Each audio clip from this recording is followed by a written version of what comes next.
But before we get into all of that fun and frivolity, let us begin as we always do with Aaron's rundown of what happened while we were away.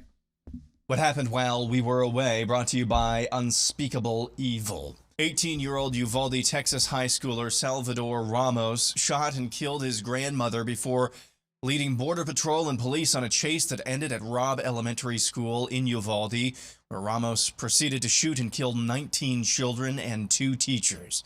Next to nothing is known about the shooter's motives at this time.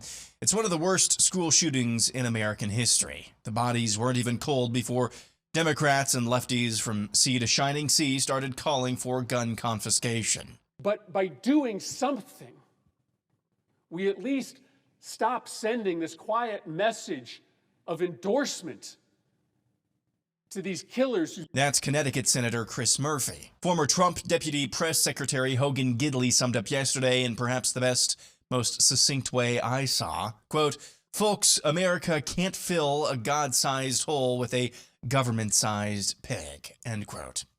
Moving on, notable results from yesterday's primary elections in Georgia. Governor Brian Kemp blasted Trump-endorsed rhino David Perdue.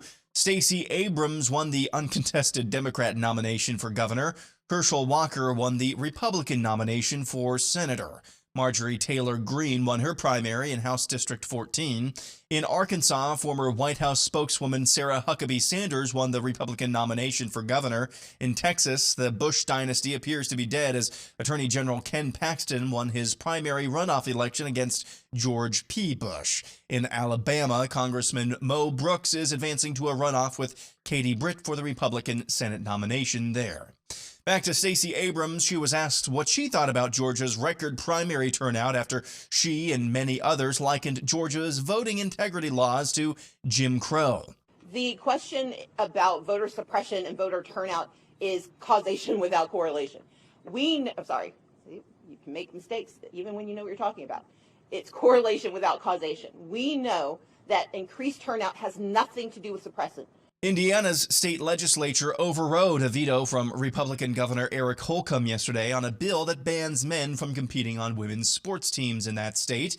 Holcomb could not be reached for comment because he is, as you may recall, attending the World Economic Forum's annual meeting. Meanwhile, in Iowa, Ankeny High School says this performance of drag queens for school children was not sanctioned by the school. Ankeny High says the event took place during the Gay Straight Alliance's end-of-the-year meeting, and the drag queens were from the Central Iowa Youth Pride pageant. The school says they're launching an investigation. You remember Paxlovid, Pfizer's supposed antiviral pill that got emergency use authorization to treat COVID? The company, along with the CDC, is urging those who have taken the pill and still come down with a case of COVID to isolate immediately after the revelation that those who fit that description are highly contagious. And finally, signs you might be a woman. Here's the Babylon Bee. Oh, hey, do you know what a woman is? I didn't think so. Nobody knows. Not even Supreme Court justices. But we've come up with a few key indicators to look for that might help you in figuring it out, even if you're not a biologist. Here are some indicators that you might be a woman. Item nombre uno. You're always cold. If you're always asking to put the windows up or to borrow a sweater, you might be a woman, bro. Next item.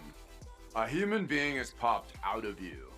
Now, I don't know everything, but this might be an indicator that you're a woman, dude.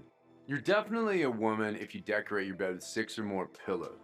What are these pillows for? You can't sleep on them. You can't put them in a different order every day. They have to go in the exact same order.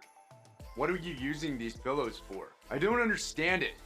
Okay, this one's kind of like a sixth sense that women have and only women have.